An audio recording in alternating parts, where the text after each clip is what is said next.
navy blue. Keith, you're not in the horizontal. Check that out.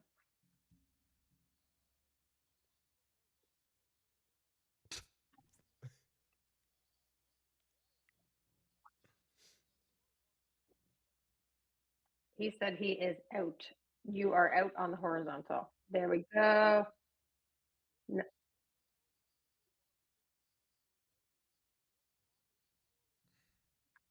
Good. Really good. Doing good. How are you, Johnny? Johnny? You on mute? Johnny, you on mute? John's on mute.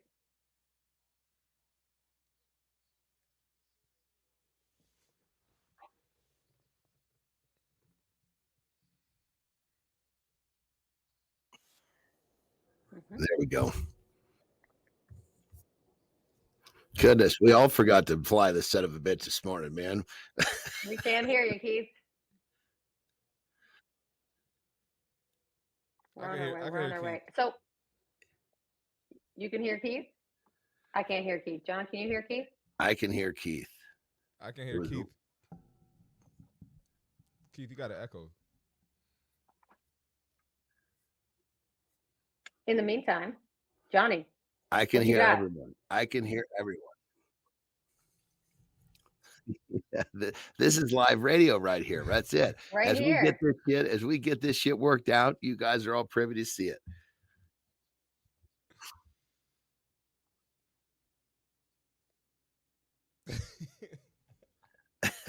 There we go. Here's the thing I want to know, Christina. Why is it that he said that I'm the one that taught you to cuss? Shit. I was watching my mouth before you shut up, and you started dropping F-bombs, and I thought, hell, if she's going to do it, I should do it too. Here's the thing.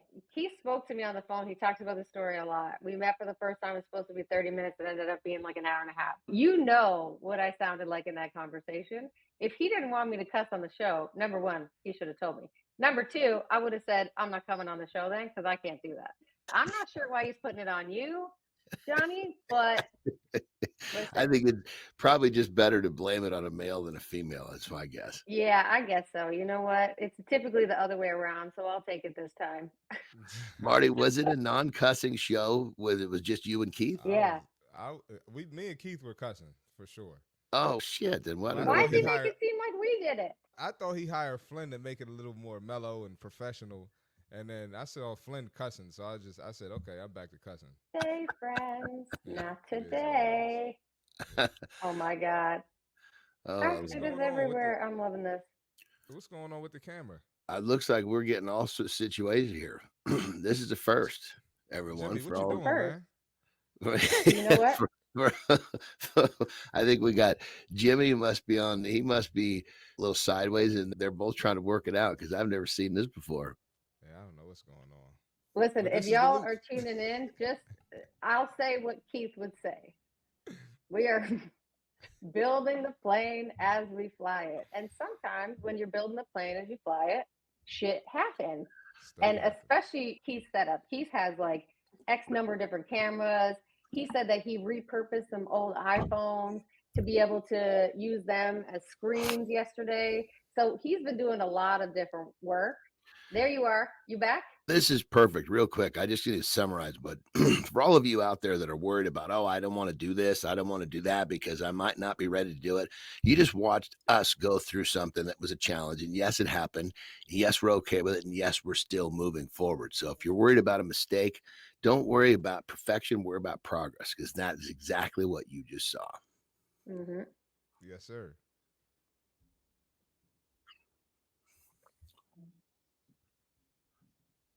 I can't hear Keith. Can y'all hear Keith? I can hear Keith. I can hear Keith. And he's still not, Keith, you're still not on the horizontal stream.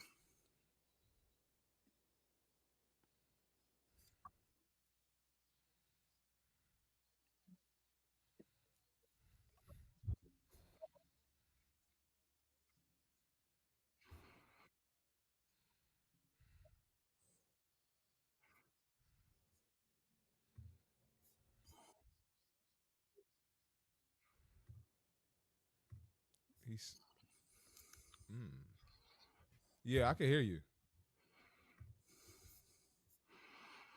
Let me check. Not on the horizontal. Not on the horizontal. It's just me and Marty on the horizontal from what I can see. Go, there we go. I'm on the horizontal stream now. There you go.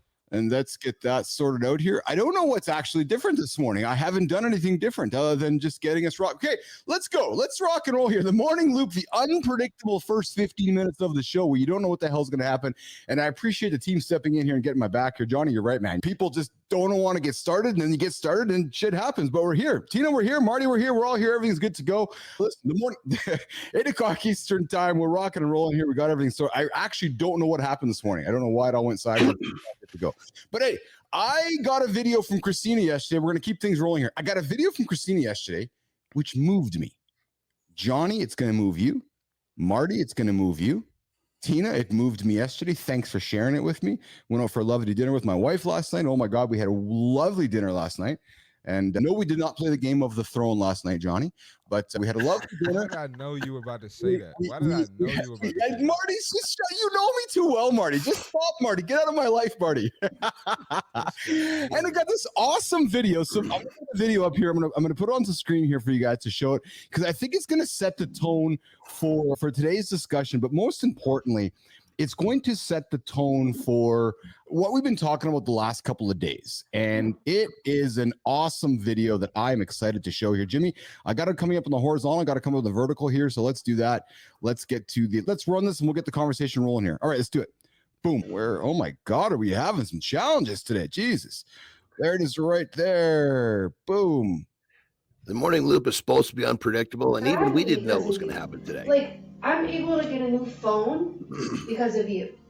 I'm able to go get my eyes tested and get new glasses tomorrow because of you. I'm able to have somebody come in here and clean because of you. I'm able to make a meal for not just our family, but Crystal and Brad because of you. You're not just keeping us afloat, you're driving us. And I appreciate you so much. The way you lavish your love on us is insane. You take such good care of us. You are such an incredible provider. And I don't just mean financially. You're an incredible provider for our family. I had expectations of what you were going to be like, and you have far surpassed. I am overwhelmed with what a great provider you are for our family.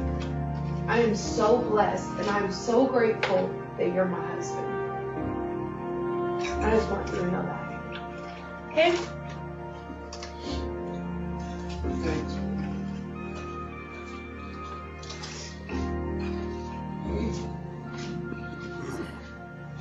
I just love you so much.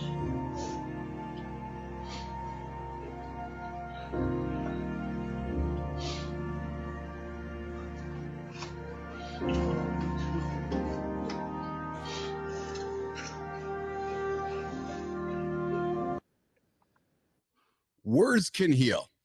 Now, I show that, and I saw a comment. Hey, what's up, Professor Mex? If only more women can see that. I don't agree with you. If only more men and women can see that. This is not a one-sided conversation.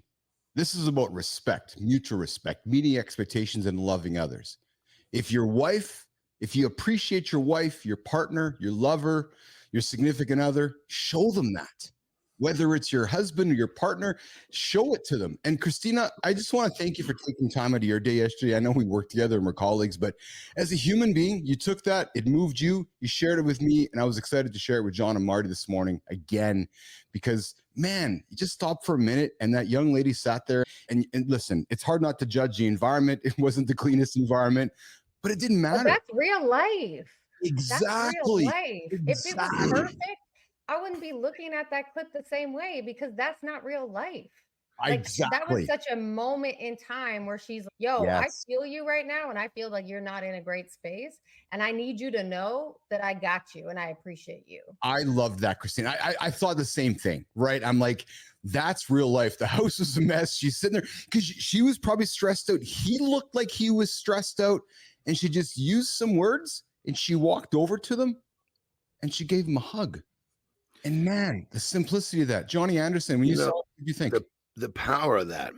Let me use literally today. Yeah. I've been struggling to get myself on the right side of my brain, the grateful side of my brain. I've did everything that I normally do. It's just for some reason today is a bigger challenge. Yeah. Don't know why. That video literally, even though it didn't happen to me, just watching that gratitude finish the job for me. Now I'm where I need to be.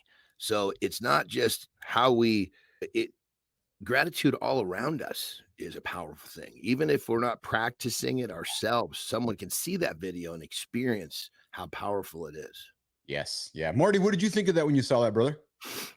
That was great video. And I agree. You can look at it both ways. You can look at it how you're looking at it, Keith, or how Professor Mex was looking at it, because, I feel like a great wife, great husbands, they both can get neglected, right? Yes. They both can be unappreciated. So I don't see what's wrong with saying, hey, let's appreciate the husbands more, because if a mom or a wife isn't getting that appreciation, there's nothing wrong with saying, hey, we need to appreciate her more.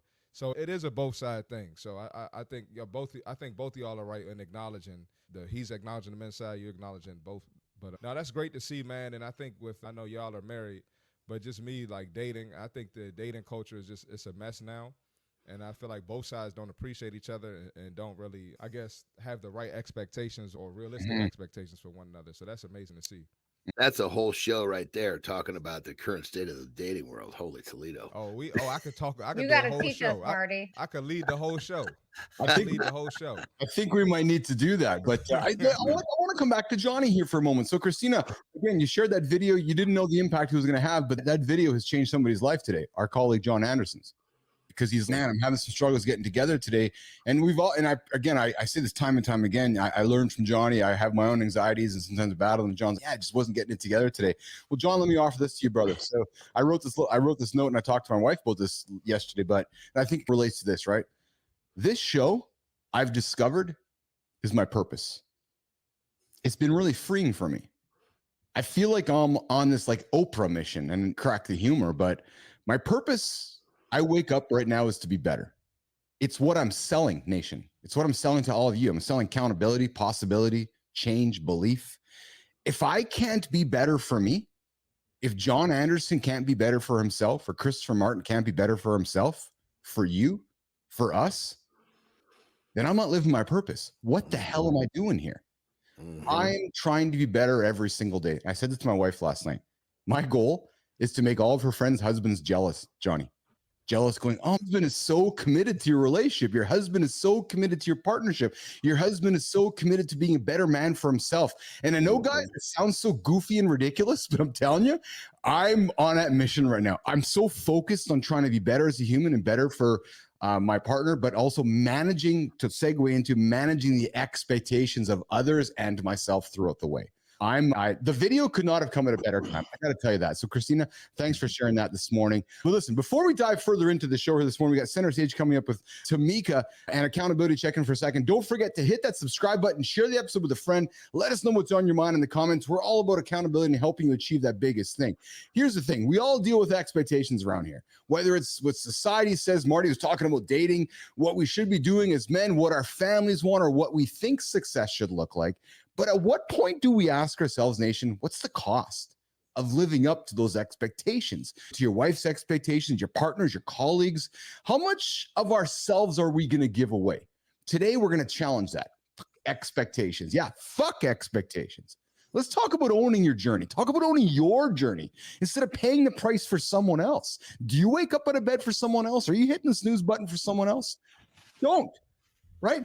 Think about what you're doing for yourself. John, before we keep the conversation going, when you hear about this idea of fucking expectations and getting out of bed for your own journey instead of somebody else's, what do you say to that, John Anderson?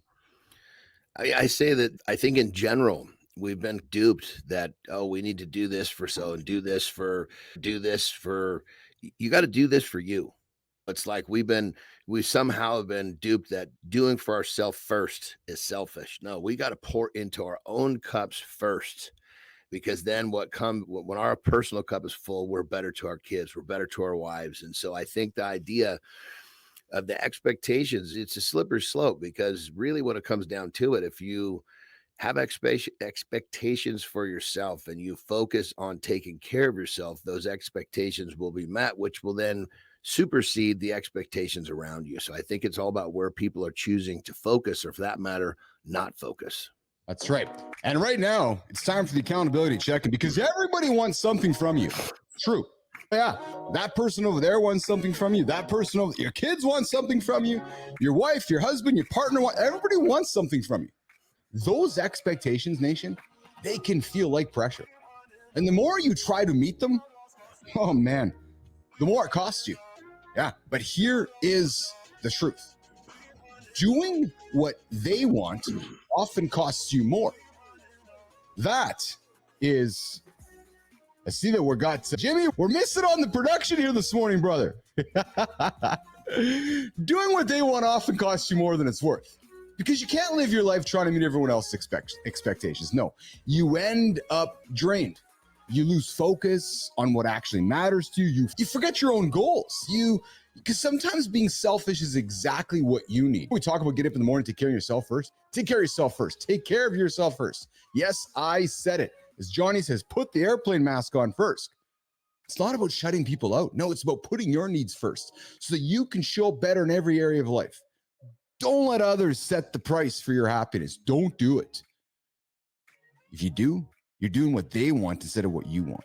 So listen, ask yourself this. Have you made a selfish decision that changed everything for the better? If not, maybe today's the day to start. It's your accountability check-in every day, 8:16 Eastern time.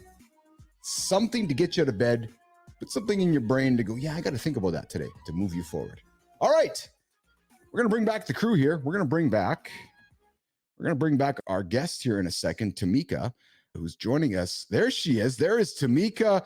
There's Johnny. Let's see here. We got Tameka. We got Marty. What's shaking, Tameka?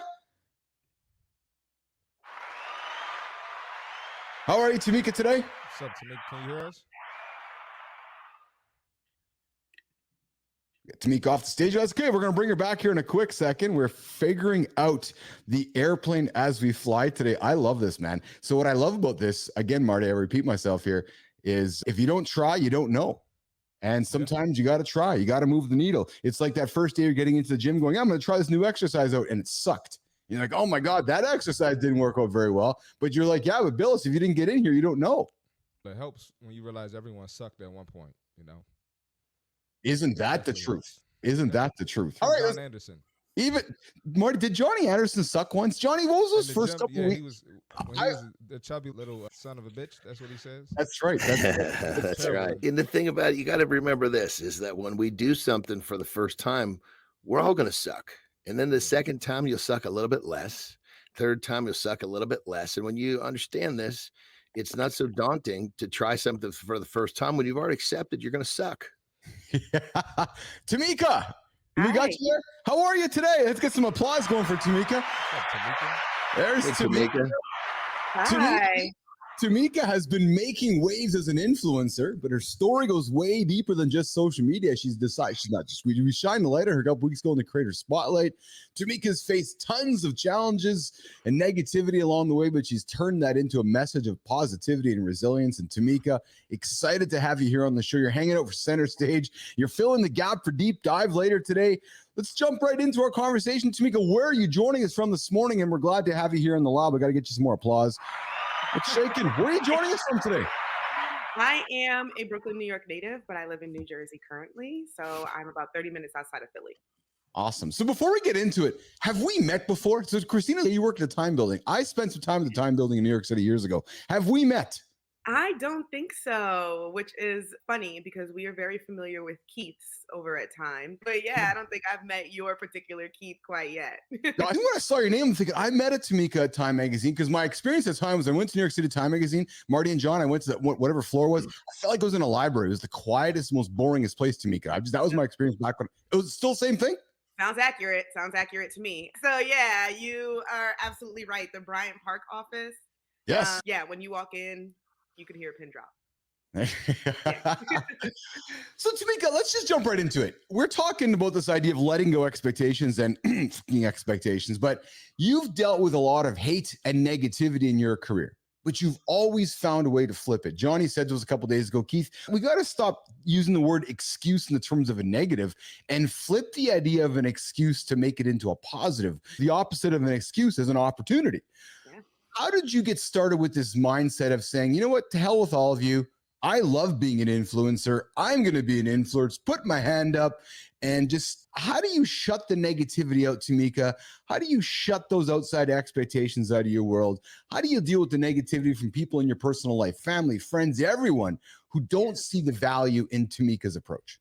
Yeah, I think that's a great question. And honestly, I could take it back to realistically before I even made it on this planet. I'm first gen. My family immigrated here from Haiti. So I'm also an eldest daughter. Like a lot of who I am as a person has always been going against the grain, going against expectations of me, really having to chart my own path because there's really nobody else who is able to help me or help outline that path on my behalf. And really starting out in that way helps you understand one, nobody's coming to save you. It doesn't matter how much oppression, how much negative feedback, how much you experience as a person. Like, for lack of a better term, like you really need to have a not give a fuck mindset in order for you to be happy on this planet. And when I realized that at a very early age, that's when I really started doing things that I felt like aligned with me and what I wanted out of life versus trying to make people who will never come and save me if I need it happy. And that has always been a really big part of how I approach everything from my career to my content to my everyday life. Like once you start to deplete or take away from my life, and you could go because the direction I'm going in is really not made for two anyway. So Oh, I like that. Johnny, I can see you nodding because you've made a comment here in the past. You're like, I'm ready to go. Get the hell out of my way. And I'm getting the same impression that Tameka has that same attitude. John, when you hear Tameka talking, what are you leaning into and hearing? Yeah, no, this is what most people need. Most people, unfortunately, most people spend their lives living on this path of trying not to, put it bluntly, people are so afraid of what other people are going to say or think about them. That is a huge controller of their path of life. And that's a guaranteed way for you to make sure that you are unhappy and unfulfilled. So when you realize very quickly, hey, this is who I am. And if you like me, there's a seat here right next to me and we can rock. And if you don't, that's fine. Just dislike me over there. Yes, yes. Marty, question for you. You're going to throw the same question to Tina. I'm sorry, to Tameka. Not to throw shade, Marty, but some people argue that always focusing on positivity, can actually minimize the real issues that we face around us. What do you say, Marty, to those critics? And Tameka, what do you say to those critics who feel like you're overlooking the negative in favor of this more marketable, fluffy approach? Marty, ignoring. What are your thoughts on that, Marty? Are you asking about ignoring negativity? Yeah. So always focusing on the positivity and pretending that the world is living through rose-colored glasses and saying, oh no, this is how it always is. Yeah. Almost like the video we watched, Marty, which was real life, not covered in a perfect moment. Yeah, a lot of people don't like to look in the mirror. I relate everything to fitness. If you literally look in the mirror, you don't like what people will sugarcoat it. Oh, I'm fine. Oh, I'm thick. The dudes in my DM like it. And that's not a way to improve. You're never going to improve. You're never going to get better. You're never going to reach your goals with that mindset. So you got to keep it real. And just like Tameka said, you got to give no Fs. Yeah, yeah. There's a big difference. I'm sorry to jump in, right? There's a big difference between living in denial that nothing bad is happening or that you don't have any problems. There's a big difference between that and saying, okay, I'm going to find the silver lining in this problem. So there's two different worlds. Don't be confused. There's finding the silver lining, finding the good in the bad, or finding the opportunity in the problem. This is a perspective that will drastically help you. But pretending that your problems are not there, that's a no-go. That's right there is massively problematic. Yeah, I think you really hit the nail on the head there, John. Like, I think you can acknowledge that things are happening, right? You can acknowledge that there are systems set up against you. You can acknowledge that people are fucking haters. You can acknowledge all of that while still knowing, like, that does not stop me from doing what I need to do, nor will it get in my way. And I think that there's a difference between acknowledging the things that are going on around you versus making them the focal point of your journey. And at least on my end, I am honestly, it might be self-aware to a fault. So I think when it comes to being self-aware, it's also being intentional about both what you're good at and what you're not, rolling up and being okay in that and being honest in that space, but also knowing that, okay, whether I'm good at it or not, or whether this is an area of growth or not, I can be honest about my journey and still continue on that journey. Yes. Hey, you're hanging out with Tameka here this morning on Mornings in the Lab with Keith and Friends. Good morning, good time. We're wrapping up the center stage segment. And if anything was said in the last few minutes resonated with you, I invite you to like the button, hit the like button, subscribe to the show, drop us a comment. We want to hear how you're turning your challenges into opportunities and strengths. Remember, Mornings in the Lab with Keith and Friends goes live every single day at 8 o'clock Eastern time on YouTube, LinkedIn, X, a show that keeps you guys accountable to those biggest goals. And right now at the bottom of the hour here, the 32-minute mark of the hour, we got Christopher Martin coming out to see Marty Fit Tip. And then we're going to come back digging into the deep dive and continue the conversation of letting go of expectations, doing things for yourself. I love it, Tameka. I got one seat and it's for my ass, not for yours. I'm on a mission and there's no room next to me. So Marty, let's rock and roll, pal. Let's bring you up on stage. Let's get the Marty Fit Tip in here. What do you got for us today, brother? All right, let's get into it. We got the fitness tip for today. So we're going to talk about strengthening your lower back. Functional exercise. All right, these mimic everyday movements, improve your posture, and prevent injuries. So here's a quick list. I got 3 exercises you can do to help strengthen your lower back. First one, we got glute bridges. All right, lie on your back with your knees bent, feet flat on the floor. You're going to lift your hips and you pushing through your heels. All right. This is going to strengthen your glutes and your lower back, and it's going to work your hamstrings a little bit as well. Working your glutes and your hamstrings, making those stronger is going to take a lot of pressure off of your lower back.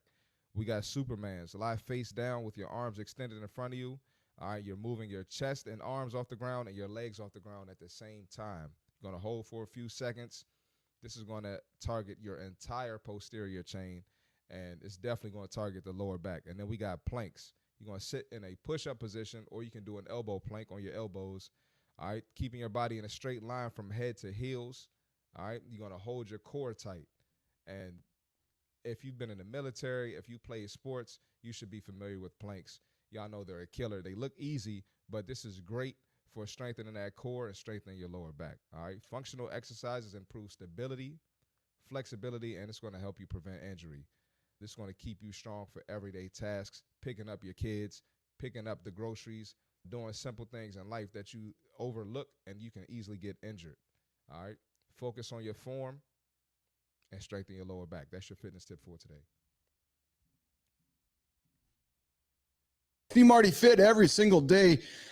At the bottom of the hour here, we are hanging out with C. Marty Fit, John Anderson, Keith Billis, Tameka, and Christina Flynn here. We're going to bring Christina in this morning as well here. We're going to get into the deep dive. We were supposed to hang out with our friend Adam House here today, but Adam had a customer commitment to get into, so we're going to continue our conversation here today this morning with Tameka around letting go of expectations and breaking down this idea of the price versus cost of managing expectations.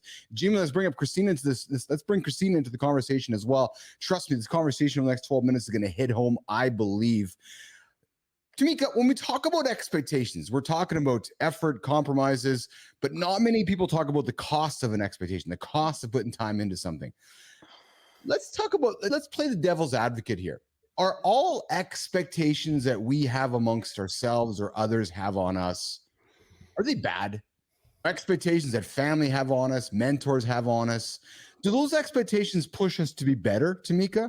Absolutely. Yeah. And I think that's a really deep question. And sorry, I'm a New Yorker, so I'm a cursor. Good. Yeah. Please don't hold it against me. Yeah. But without expectations set by my family, set by my parents, I would not have gotten as far as I did, right? Having to live up to their expectations. They immigrated to this country. They didn't know the language, right? They both went on to create careers, to get degrees. Like, they are superheroes in and of their own right. I did not have the choice to not be successful, but how I am successful is my choice. And I think that is where expectations become a thing, right? If it was up to my parents, I would be a nurse somewhere in a hospital, right? Like doctor, lawyer, they only knew a handful of certain careers that mimicked or led to success for them. So you really have to find a compromise there, right? And know that, okay, these expectations don't necessarily mean I have to become exactly who you want me to, because I can tell you right now, I am nothing like what my parents thought I would be. But at the end of the day, I can sustain, right? I make enough money for me to be happy and for me to support them. And I'm going after my dreams. I am actively working towards something that I want in life, and I'm chipping away at it. And based off of the definition of success they have given me, I'm more than doing that. And that's okay. So here's the question for everybody on the panel right now. One of the hardest parts about dropping other people's expectations is the fear of letting them down. Our parents, our families, our friends. How do you overcome the fear to stay true to yourself? Essentially saying, fuck you guys. I know the route. I'm going on it. I'm sorry that I might be letting you down. I'm sorry that I might not be I'm sorry that I might not be meeting your expectations. That is a tough, difficult pill to swallow for family members. Like, I'm thinking of myself as a parent. I'm sure one day my kids are going to come up and I'm going to have a certain expectation and it's probably not going to be met. Who wants to take this one on first? I'll go ahead. Marty. All of us. So I can relate to Tameka. Tameka, how old are you? If you don't I'm mind me asking? 31. Oh, same age. Yeah, I'm 31 as well. So I can relate, because that generation of parents, I'm nothing of what my mom wanted me to be. I'm not doing anything bad, productive citizen. But Christina, I look at it like mom on the show. Yeah. that would be hilarious. But I look at it like this, though.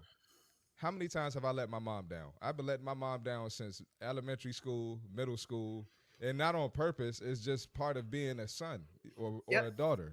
Hey, I'm continuing the cycle as an adult. Oh, I'm going to let you down again. You still going to love me at the end of the day. I'm still going to be there for Thanksgiving, Christmas. We still going to have a good time. You'll get, and I'm probably going to piss her off again in a couple years with another decision I make.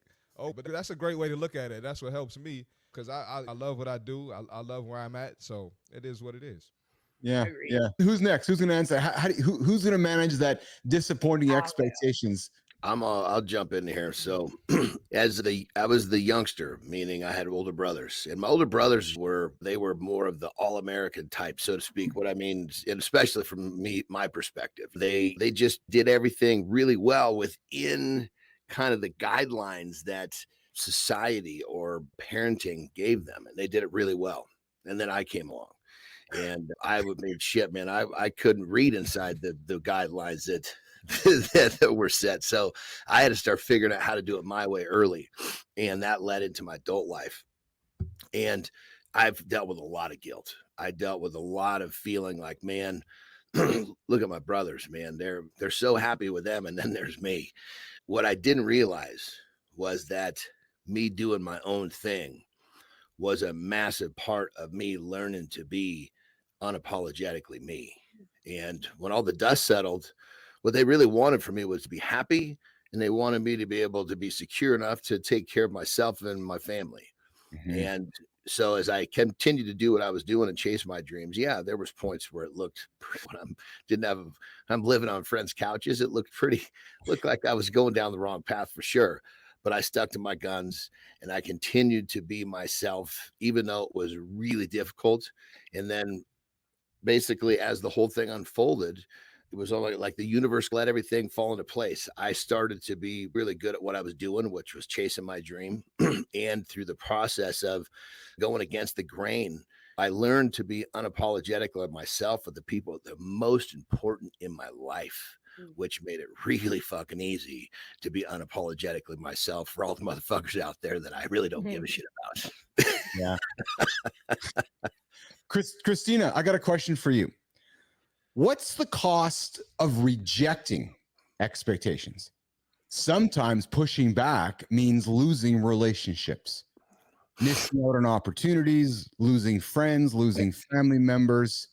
Is that price always worth it from your experience, Christina, or from people maybe you have spoken to? This idea of, fuck it, giving the finger to the world, I'm going down my path, and then you wake up and you have no friends, no family. Is that price worth it, Christina? Listen, you're talking to a queer woman.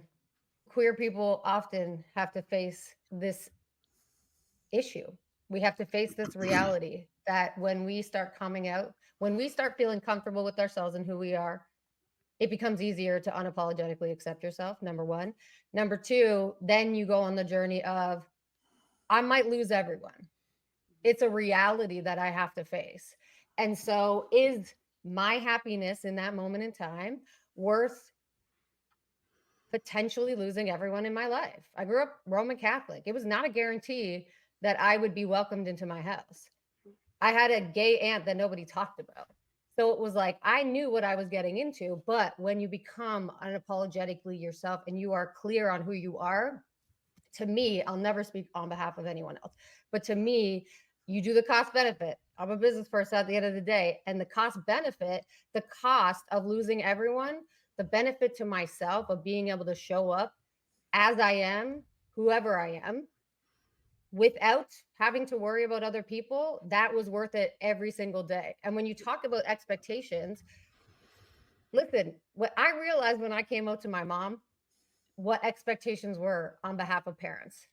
And at first, I was like, fuck you, I am who I am. You got to deal with me. This is like who I like, you got to accept me.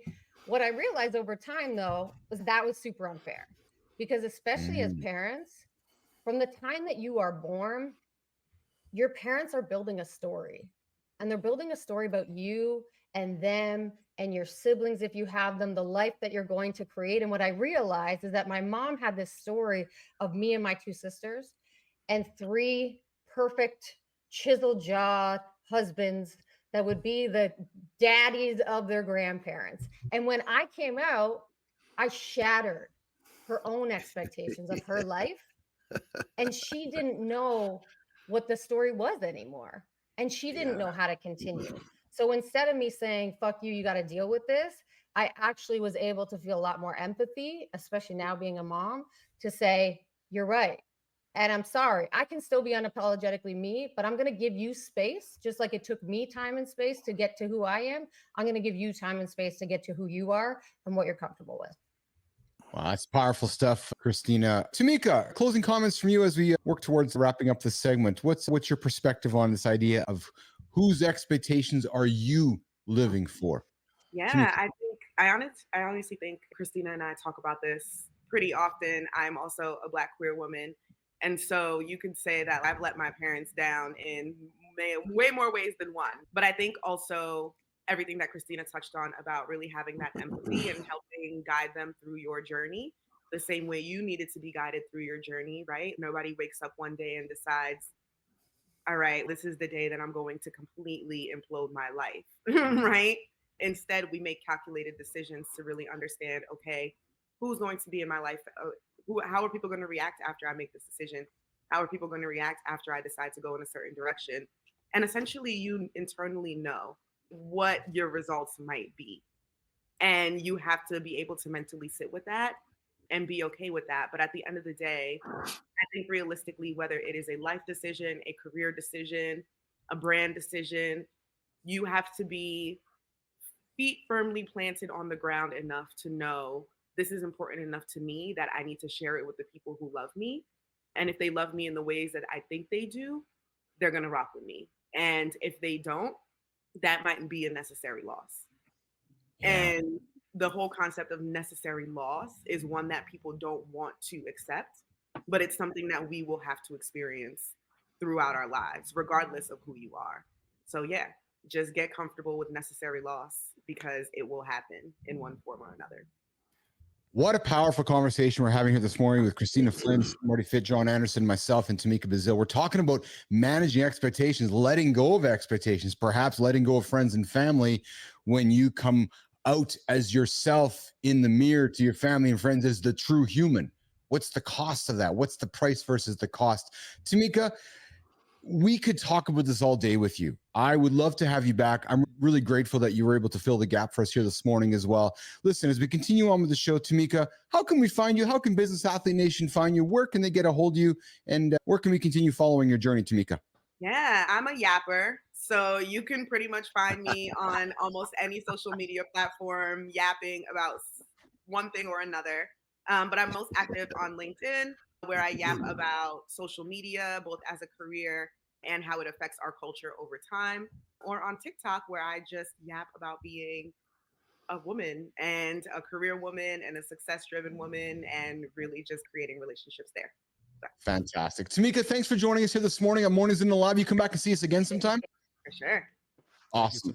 Thank you, Tameka. Awesome. Listen, Nation, if you're getting value from the conversation, I invite you to hit that like button, subscribe, comment, and don't forget, in hour 2, we're going to reload the morning loop, but we're going to dive into something, men and women, that, man, we always debate about. Listen, we got In the Gym coming up with C. Marty and John.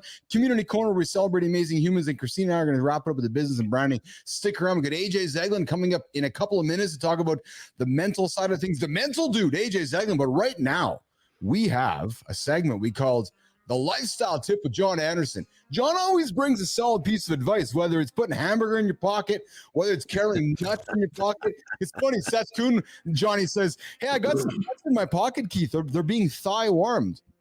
Like, thigh warmed. He's like, yeah, thigh warmed almonds. I'm like, oh, Seth, man. That baby Seth.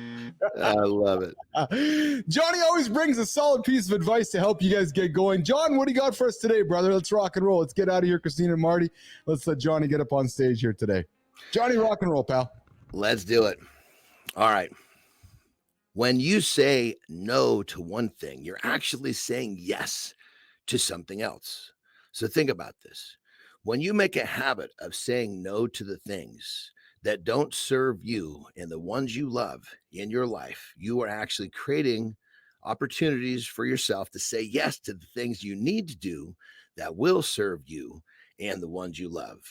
So don't think that saying no is a bad thing. Saying no is a good thing. Saying no is saying that you are going to do more for you and more for the ones you love. So next time someone asks you to do something that doesn't serve you or the ones you love the way it should, reach down deep, take a deep breath, have some guts, and say no, because you are actually saying yes to something that will serve you.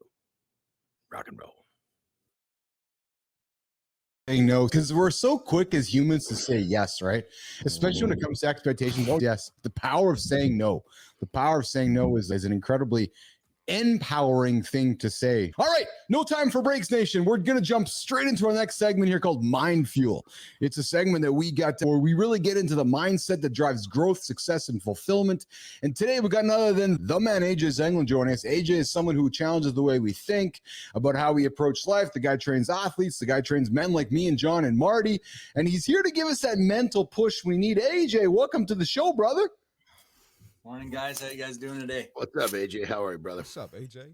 It's good to always good to see you guys. Always good to see you here as well, pal. So, AJ, today we're talking about letting go of expectations. Essentially, you have fuck expectations. Let's just get right into it. You've been talking to people about how they approach challenges. People come to you and say, man, I got a challenge, AJ. I need some help. How do you sit down with folks to change their perspective to see these challenges as opportunities? AJ, the pointed question is, what's your take on how men in particular deal with pressures and expectations that society throws at them? And I'll throw one on the table first of all. I'm a dad. AJ, you're a dad. Johnny's a dad. Marty's going to be a dad. I wake up every single day asking myself if I'm a good dad. And I'm battling the expectations of society putting on me going, oh, are you a good dad or are you a bad dad? Let's talk about the expectations of society on us men, AJ. Being a good dad or being just a good human being and those pressures that we wake up to every day. AJ. Right. Yeah, no, there's a whole bunch of, I think, like information that floats out around there and people's opinions on different stuff, and especially in the age of social media where we're just overwhelmed with all these opinions on you should do this, you got to be this, and everything is so extreme, right? Everything's on one end of the extreme or the other. It seems like there's no middle ground, right? It's, hey, you got to wake up in the morning and do these 5 things or you're the worst person alive. Yes. Or you got to do this. I have the one magic trick. And if you're not doing it, you're a terrible father or whatever you said, right? Sorry, I missed that. I said it's like cold plunging. Like people swear up and down. Yes. Yeah. Yeah. Thank you. I could talk about that one for a while, actually. But anyway, and it just seems like that's the way everything goes right now. So I think it's really important that you have the ability to have a little bit of self-reflection, right? And you decide, hey, what's the type of person that I want to be? What's the type of dad that I want to be? And then you identify what those things are that you think that dad would do or what that person would do. And if, hey, I want to be a great dad, what do I think a great dad would do? I think a great dad would do this and this, right? Okay, now I have a couple things. I have some actionable steps. I don't have to be able to see the whole thing, but I can see the next step right now. I've identified what it means to me, and I've identified off the start a couple of things that I think I would have to do to be that person. Okay, now I can start doing them every day. You guys always talk about going to the gym every day and doing stuff like that are your non-negotiables, right? These just turn into more non-negotiables. And then when it gets confusing out there and you open up your phone one day or whatever, and you see some article being like, oh, if you're not doing these things, you're bad or you're wrong or whatever. And you question, you're like, I don't do those things. And but now you have some evidence for yourself, right? You're like, no, I have undeniable proof that I'm the person that I want to be. I've identified what that looks like, and I've been doing those things every single day. Those are my non-negotiables, right? I wake up and I do these things every day. And it might look different for all of us, and that's okay. Not everyone has to have the same things that they value or that they treasure, right? It's an individual process that we go through. So I got something for all of you guys, Marty, John, and AJ. This is all bullshit. It's all bullshit. Let's push back on this for a second. Somebody's struggling financially, can't pay their bills. Somebody's struggling in their marriage, and all they're hearing is us just fucking blowing smoke up their ass. This mindset won't change anything for me, AJ. I can't pay my fucking bills. How do you respond to that? Like, Johnny, how do you respond to somebody who's like, yeah, great, John. I like your habits and I like your mindset shift, but I can't get my shit together right now. Mindset doesn't change reality, John Anderson. What do you actually mindset does change reality. You got to remember, you can't say, okay, Jesus Christ, I've let myself go. I'm fat. I'm pathetic. I'm broke. I can't pay my bills. I'm ready to change my mindset. Everything come back to me real quick. It doesn't work that way. You've got to basically own this stuff from the jump. Are you living your life? Are you leading by example? First, you have to lead yourself. If you lead yourself, these problems you're talking about are not going to be here. Now, are you going to be rich? Maybe not. Are you going to have the most awesome physique on the planet? Maybe not. Are you going to be the best of everything? Maybe not. But are you going to be okay? And these problems that you're bitching about, are they still going to be in your face? Most likely not. So you've got to live your life first. And when AJ was talking, or I was basically, it's about leading by example. If you are living in a way where you're leading by example, you're leading yourself first, and you're leading yourself in a way where you are being successful, and success is not just money, it's all of the things that are important to you. That's going to trickle down to your kids. Guess what? When you're leading by example, it's also going to take care of you. So this guy that's broke, I get it. Changing your mindset and doing all this stuff in the morning today is not going to fix your problems. But if you had actually started a little bit before you had worn yourself down to being completely pathetic and broke, this mindset is real. It's just you waited too long to start to see the glass is half full rather than being half empty. Marty, you have customers coming to you all the time. I watch your Instagram content. You are about reality. You're about, listen, dude, do you want to, so talk to me about this statement. Somebody is going, fuck, man, Marty, my mindset doesn't pay my bills. Get real with me right now, brother. Get real with me. The client's coming in because I know you can get real with me. Somebody tuning in right now, because I agree with Johnny. Mindset can be reality. Marty, get real with me right now, brother. Well, we can look at it at a different angle. Your mindset led you to be in this situation.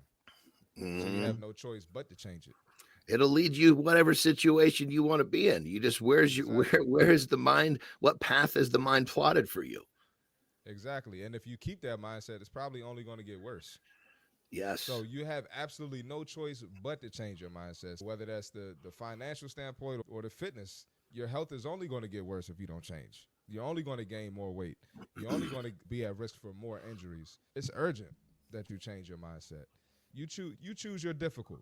Yes. Right? You choose the difficulty of going through this process and changing, or you can go the difficult route of making it worse. So it's all up to you. We're adults. But AJ, you got guys coming to you going, I need your help, man. You're the expert. You're the mind dude. You're the mental dude. You are going to help me pay my bills. I'm sitting in front of you right now as the expert. Help me with my mental challenges.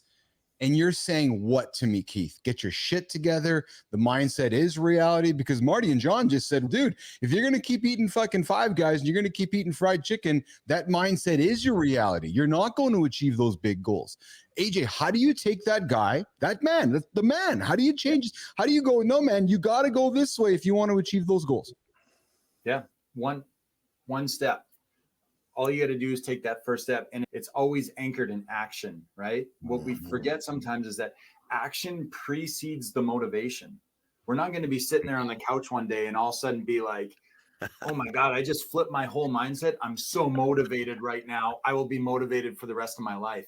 The action comes first. Oh, The action precedes the motivation. So you get them to take that one step. You get them to get off the couch and go for one walk. You get them to do one thing. And then all of a sudden we begin that shift. We're talking about mindset. Our mindset is shaped by our experiences. Right? Yes. See, Marty made a great point. If you're sitting there telling me like, hey, how positive can my mindset be? And it's, your mindset's really powerful. Look where you are right now. Your mindset took you there, right? Whether it's negative or positive. And we're going to relate that to our experiences. So if my experience is that I sit on the couch every day and I don't do anything, and I feel sorry for myself, and I don't look for work, or I don't exercise, or I don't do these things, then that's where our mindset goes. But if we just get up and we have the courage, we have the belief, we have to just take that first step to get up and move, and we physically move. Now, what's our experience the next day? Okay, my experience now, my short-term experience is that yesterday I got off the couch and I went for a walk. Okay, now I do that again, and I do it again, and I do it again. Now that's not the outlier, right? Now that's the regular thing. And what's my experience? Now my experience is that I go for walks every day. Okay, my mindset begins to shift now, right? So that action has to come first. And it can be really tough to take that first step because you're in a terrible spot mentally, and your mindset is maybe not great, and it's very negative, and you're caught in this loop and you're stuck in this rut. But you need that courage, that ability to take that first step. And that comes from obviously nothing can change unless you're willing to do it for yourself. But you could also have resources and supports. When I work with people all the time, I'm like, I can't do anything for you. Like, I cannot save you. You save yourself. You do this all yourself. I'm simply a tool that you have in your toolbox that you're like, hey, I can use AJ. I can talk to him. I can use him for these things. And this is very helpful for me. But then you go and you do the work, right? You save yourself. You're the one that makes the changes. Yeah. I just got to put a little piece in there. Love that, brother. That's so on the money. And here's the thing. If you're laying on the couch and you've made a habit of being in this pathetic place, you pretty much know what tomorrow's going to be like. You can predict what tomorrow, the next day, and you're complaining because you don't like that reality. Guess what?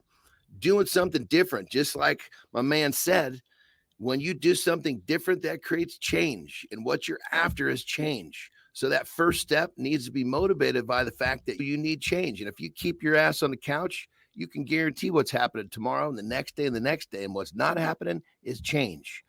Take that first step. That's right. That's right. Hey, you're hanging out with Keith, John, Marty, and our good friend AJ Zeglin here this morning. AJ, incredible conversation, man. What a great chat. One thing in 60 seconds or less, what's one thing you want everybody listening to you right now to take away from today's conversation, AJ Zeglin? Yeah, I would go back to what we were just talking about, in the idea that the action precedes the motivation. The action is going to come first. Think about who you want to be. Think about what you want to do. Think about, and then take one thing, one step, one actionable step, and then do that. Most of us know deep down what we need to do. And it's usually the stuff that we're avoiding the most, right? Yeah. Yes. We're avoiding the most. And just know that everything that you want is lying right on the other side of the work that you're avoiding doing. Yes. Yeah. Oh, Chase the feeling, nation. Chase that feeling. If you're sitting back right now going, I don't know what I want to do, chase the feeling, just like our friend Good Time does. Good Time, Marty, joined the show here weeks and weeks. So check this out, man. Good Time has been walking for 7 weeks now. He gets up every single day, hangs out with us on the show, and goes for a walk. Good Time. We celebrate you, brother. Good job doing that. AJ too, a lot. Yeah, and Good Time joins Marty on the show as well there. So AJ, thanks for hanging out with us today, pal. We'll see you back on Thursday. Continue the conversation with Mental Mindful. AJ, final word to you, brother. Yeah, I got a quick question for John. Those almonds that are warmed on his thigh, are those warmed on the outside or the inner thigh? Well, I suppose it depends where your pockets are. All right, I didn't know. Because the instruction is put the almonds in your pockets. So I guess that's purely determined of where the pockets are in your pants. And if you got some on the inner thigh, those pants are designed for something. I don't know what they're for, but I'd like to know more about them. Goodness. New inner thigh almond warming pants coming soon from the Business Athlete Performance Lab, designed by John Anderson with influence from Seth Kuhn and AJ Zeglin. All the good questions. AJ, have an awesome one, pal. We're looking forward to seeing you on Thursday. But AJ, hang around for this. You got to be a part of this. Listen. Oh, I think we're going to get Twitch coming from Coach Flynn, Marty. There she is. AJ, have a good one, brother. A Twitch. I love it. AJ, thank you, brother. We got the personal brand by joining with Christina Flynn coming up. I love the Twitch. That's good. Actionable tip to get you guys brand going together. Flinner, you're up, Coach. Let's do it. Let's do it. Oh, I love it. I can't watch the show back because I'm so embarrassed by myself. But you know what? Fuck expectations. Here we go. So we've been talking about this over the last few weeks, and you are more than the labels that you've been given. Have you ever been slapped with a label that feels like a life sentence? I can tell you that I have. I was the dumb, painfully shy, and really sick kid. By 12, I had a psychiatrist and a list of labels that seemed never ending. Speech impediment, learning disability, ADHD, depression, anxiety, you name it. My mom told me one time, she confessed that we, being her and my dad, they thought I might never live alone. That's how deep and dark my issues were. When I say that, I feel the weight of it. So here's the thing. I did not let those labels define me. If I had, I wouldn't have played university basketball, graduated with honors, worked in the NBA, led a $100 million social impact project, co-founded multiple companies and agencies. And I want you to hear this. Your past trauma and experiences, they are 100% real. They matter and they deserve healing, but they're not your full story. You are more than the labels that you've been slapped with. You're more than the narrative or the story that you've been telling yourself. Your story is about the future, not the past, the future that you're working your ass off to build. So today, just try this. Do me a favor. Try this. Say it to yourself. I have the ability to rise above and redefine my story. And that's exactly what I'm going to fucking do. I have entered my no fucks era. And I promise you, if you implement today's brand bite, you will be one step closer to entering yours. You got this. Here we go. We got Christina Flynn here joining us. That is an incredible part of our brand bite here. Now we're heading into hour 2 of the show here, and I got some sound effects that I'm still working on getting the board worked up here, but hey, Morning Loop reloaded. Yep, we're reloading the Morning Loop with a provocative topic. Johnny, Christina, Marty, I got the question every man and woman's wondering. Marty loves when I go here. Yeah. You sitting on the throne today? Oh, hey, gonna get close to it. Coming up, see Marty and John are taking over in the gym. We're gonna break down how expectations can hold you back physically, nation. Yeah. We're also gonna head into the community corner where we're gonna celebrate amazing humans. And then Christina and I are gonna wrap the show up with the business and branding segment. Let's relaunch this thing. So guys, yeah, we're gonna talk today a little bit about a myth amongst men and women. Johnny, I always look to you, pal, with these kind of topics, I think, because we're the old guys on the crew. And you know where I'm going with this, man. We're going to talk relationships. We're going to talk sex. We're going to talk that stuff. But let's go, baby. Let's go. Stop teasing it. Let's get in it. Come on, Marty. Come on, man. Let's get in that flesh. Get in that flesh. All right. Here we go. Here's the big conversation for the Morning Loop Reloaded. Over 500 couples around the world use the stopwatch, Marty, to track their intra-ejaculatory latency time. Yes, Seth. Yeah, intra-ejaculatory. And Define that. What is it? Yeah. So define that. So doctors. So here's the big topic today. There's a debate around how long we actually have sex with our partner. Is it 3 seconds, 5 minutes, 20 minutes? Is it an hour? Is it 3 hours? And doctors rate this around this idea of intra-ejaculatory latency time. From the moment you insert the penis into the vagina, you have sex, and the moment that that you ejaculate is this intra-ejaculatory latency time. So the question is, nation, how long do we have sex as humans? So typically, we're all like, oh, yeah, I had sex for a couple hours with my wife last night. And the wife's, no, actually, we had sex for 38 seconds. So they did a little bit of a study wondering how long is the average time. So intra-ejaculatory latency time is basically just the medical speak, John, Marty, Christina, for the time from penetration to ejaculation. So on average, men estimate the ideal length for sex is about 16 minutes. And believe, John, that the actual length of sex is roughly 9 minutes. However, this doesn't actually quite match what the study found to be true. Out of 500 couples around the world who used a stopwatch, Marty. Yeah, stopwatch. All right, honey, let's go. Get the stopwatch going. The average length was found to be how much, Christina Flynn? 45 seconds. Oh! And then we'll talk about how this is the limited view of sex, but go. The three pump and dump, baby. The three pump dump. I was gonna crack it. So can I crack the joke here? Now we know why Christina is on Azania the team. There's plenty of reasons. That might be one of them, but there's plenty. We don't have enough time in the show. That must be a Canadian thing. Me and John Anderson ain't doing that. I'm running over there for only 45 seconds. Can somebody save me? If only. Johnny, what do you think is the time that is the average? God, I don't know, man. I don't know. I'm an extremist by nature, so everything I do is extreme. And so I got to tell you, if there's one thing I'm not good at is guessing how the common man does something as a non-extremist. My guesses are like don't make sense. But give me the fucking number, man. I'm okay. I don't know. 5 minutes? Fuck, I don't know. Jesus Christ. Okay.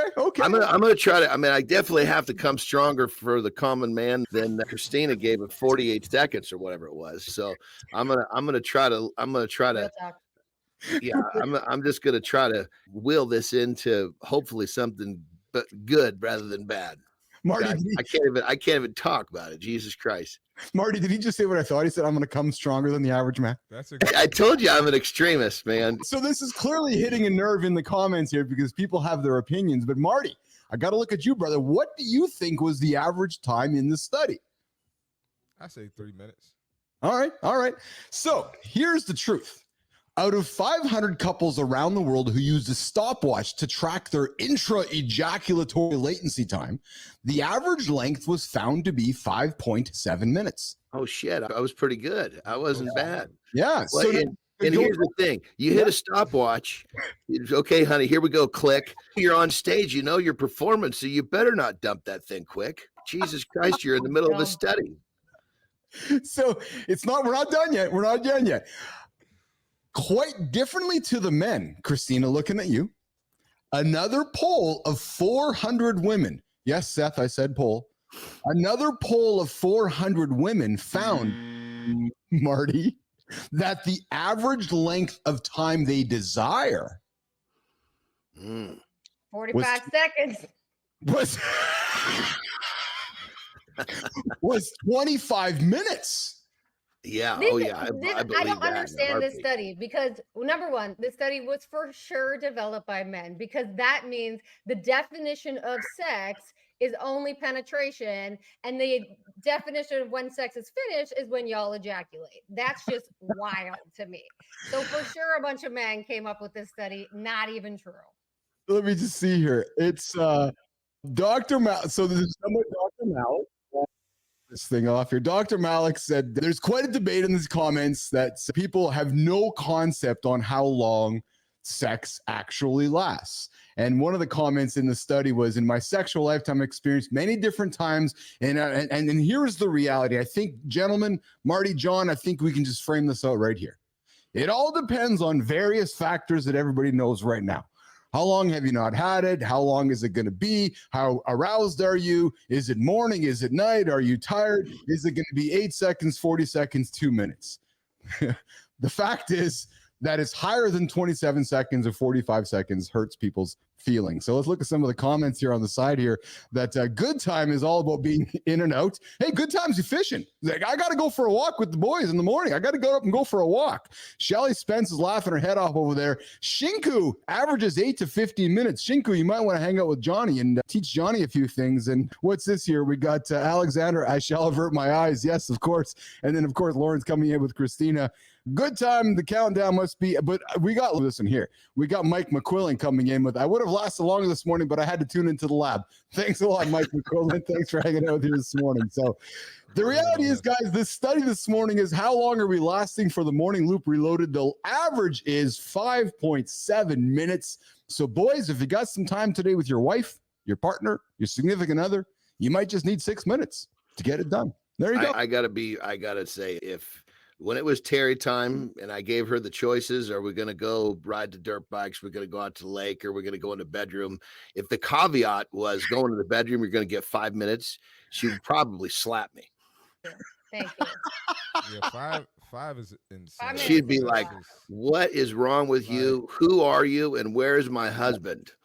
Like, I could see in high school or early college days maybe, but as an adult, nah, you should be a pro by now. Hey, but come on. I'm gonna, gentlemen, we all been there. We all been there. Marty, Johnny, we've all been there. We're all in love with our partner, our wife, and maybe it hasn't been around. Maybe there's been no intimacy or no touching for a number of days, or for whatever. Life gets in the way, and then all of a sudden you just have a little touch, Johnny, and you're like, oh. But here's the thing. Here's the thing. You're gonna hold the clip first, John. Lock in, coach. You got lock in, Keith. You got to lock in. Yeah, let's just say thank you, Marty. Because here's the thing: we know in how the way that sex works with a man and a woman, that the woman is usually going to get the short end of the stick because the man dictates the length, as we're talking about. So the man has to be smart enough to enter the equation, understanding, okay, this is my challenge and how to overcome the challenge. But more importantly, I think the biggest problem is, I think that most men, and this is a serious part of this, I think that most men are not really focused on pleasing their partner. And if you focus on pleasing your partner, this whole 5 minute thing is fucking gone. Yeah, because when it comes down to it, it's a raw definition of sex. It's yeah, we know it takes. Yes, we know it takes a woman longer to get aroused to that point than a man. And you understand that we know too much about the situation to allow this to happen if you really give a shit. And I want to add this too before we move on. Listen, man, y'all are married. So your partner's there. They love you already. Me, I'm going in the group chat. If I last 5 minutes, they going to talk about me. I'm at the gym. The guy at the gym, yeah, that guy was 5 minutes. So I got to lock in. I can't do no 5 minutes. That's not. Secret for you, whether you're married or not, women were talking about it. our shit. It doesn't matter if you're married. And I'll say this too. They come to the gym and they tell the trainer about it. Exactly. And the hairdresser. And the hairdresser, the barber, all of that. Oh, man. I got to offer this up here as we continue the show. We're going to get into in the gym with Marty and John. John, Christina, every single day when we move Christopher Martin along the path a little bit, he just becomes a little more vulnerable, sharing himself a little more and more, man. I love watching your journey, Marty, because we're all the married folks here, and you're like, yeah, man, I'm the 31-year-old dude looking for the chicks. So I'm loving the stories coming from you, from your point of view. I think we're going to have a shirt coming from Marty one day: less brunches, more crunches, and more than 5 minutes. So it'll be. And when you're living in the singles world too, if you can get the job done, that word spreads quickly as well. If you're living in singles world, you're a 3 pump dump dude, you ain't gonna get much ass. You'll be single for a long ass time. With Shinku coming in with 5-minute Marty. Marty's no way, man. I'm not 5-minute Marty at all. So there we go. And then we got Alex coming in with enter the equation. Yes, Alex, we heard it too. Short end of the stick. Yeah, Johnny's got some good way with words this morning because we know Johnny's stronger than all of us, and he's coming stronger than all of us as well. All right, let's get out of here. Let's get on to that was a strong start to hour 2, Christina Flynn. What a great start to the show. This second hour here. Stick around. Coming up right now is C. Marty and John hitting us with In the Gym. And they're going to talk about how letting go of expectations can unlock a whole new level in your physical training. Let's keep it rolling here. They're going to talk about how expectations hold you back physically. They just do, right? You go in the gym, you're like, oh, I'm going to do that. Then you don't. Oh, fuck, I didn't hit my expectations. Or you go in and your trainer's like, well, you can't do that. So whether it's trying to meet unrealistic fitness goals or living up to someone else's standards in the gym, they'll be talking about how to free yourself from those limits and train in a way that works for you. Shinko's like, this is my favorite part of the show. Shinko, you and me both, brother. So John, Marty, let's get into the C. Marty Fit Tip. And we got people that tune into the show after these last 12 minutes. What do you mean the C. Marty Fit Tip? This is the In the Gym segment, baby. Get him, Johnny. Get him, Johnny. Cut loose, Johnny. Cut him loose. Get me off stage, man. Is this show over yet? Let's get John and Marty on the stage. Get Keith and Christina out of here. You guys go to work. Let's get the hell out of here. All right, man. I love it. This topic, real quick, the first thing I want to start it off with is that this is something that I preach to my clients all the time. And there's a lot of different dimensions of this topic. But one of the things that I'm always saying, and I use this myself too, is that when we have expectations of our performance going into the gym, that in many cases is a bad deal. Let's use International Bench Day as a prime example. Somebody goes in there on Monday and he's expecting he's going to do X on the bench, and he doesn't do it. He's all butthurt. He's carrying around a negative attitude for the rest of the training session. And guess what? That shit sucked. And even worse, he's got a negative association with going to the gym. So does he want to go back tomorrow? Not as much. So when you have expectations of things you can't control, you put yourself at massive risk of having a bad experience. And what makes this whole drill easier is when you go in there and you have a good experience day after day, makes you want to go back tomorrow. Because when you want to do something, it's a whole lot easier than when you have to. Yeah, I look at it too from an athlete's perspective.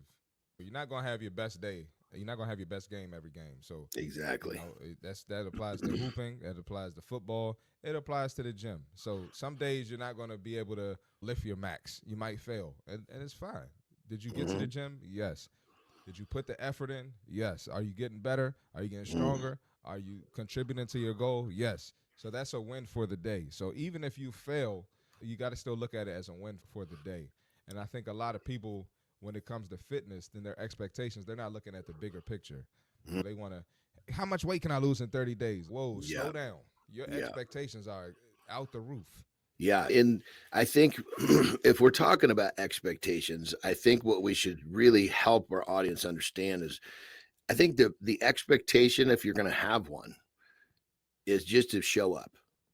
And just, if you keep the expectations, one simple expectation, just getting there, that right there, I think is enough, because you start stacking all this other shit on you. And next thing you know, you've got a whole bunch of pressure.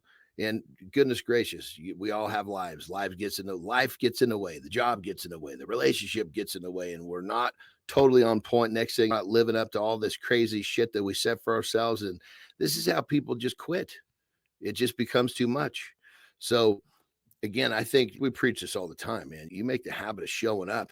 That's the biggest chunk of the battle right there. So if you're going to have an expectation for yourself, just keep it simple. Keep it to the point where you get there. Even if you get there and you don't do much, you still got there. Yep. And I think I had a client today, actually, ironically, but you got to be careful with who you're listening to outside of the gym. A lot of people have, like somebody told one of my clients, you've been in the gym for 6 months. You should be more toned than that. And this is coming from somebody who don't even work out. Yeah. The bros, the bro science is the best, dude. The bros know everything. Like, the bros know, we don't know shit. The bros know it all. We know everything. And it's like, this is somebody who's not in the gym. So I had to explain to the client, like, man, don't let that affect you. This person is not putting work in. And the client has made significant change in 6 months. I'm like, look at you.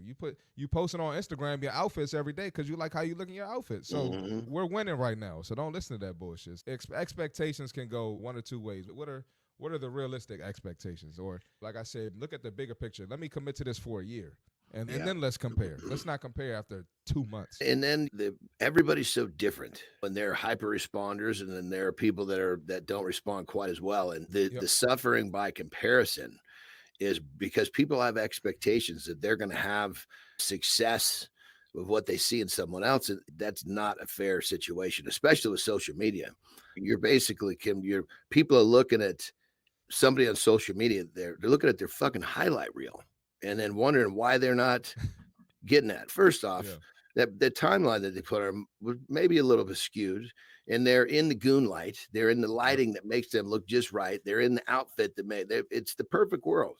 And then you're sitting there in the gym, looking in the mirror, wondering why you're not getting those same results. So the comparison to others, even if that person is like a training partner or they're in front of you, everybody is different. And you have to understand that you having an expectation of your success, especially compared to someone else's, is a losing proposition. And then I want to add this as well, as we're in the social media age. So when it comes to your fitness goals and expectations, always raise an eyebrow. Always be skeptical, because what trainers do is they'll post a transformation and be like, oh yeah, they did this in 3 months, knowing damn well they did it in 9 months or they did it in a year. People will get on there and lie to get your money. So that's another reason why you just got to slow down with your expectations and not compare it to social media. It's the biggest, you got the biggest lies in the fitness industry on there ever right now. Be careful with that. Be mindful of that. And that's a great point, brother, because when you're comparing your reality to someone else's fakery, or maybe it's not fake, maybe they just made it look a little better than it is. That's not a comparison that you want to deal with. And when it's really easy to want to quit something when you feel like you're putting in work and you're not getting back what you deserve, but you got to really calibrate what you deserve with the work you're putting in. That's one of the things I would say. Don't be bent out of shape about the progress you're not getting because of the work you're not putting in. So you got to keep everything in line. But expectations can be a really slippery slope, because you have to have expectations on yourself that you're able to carry through with. And again, I'm recommending for you guys out there, just your expectations should be first showing up. If you got showing up nailed, there's no problem there.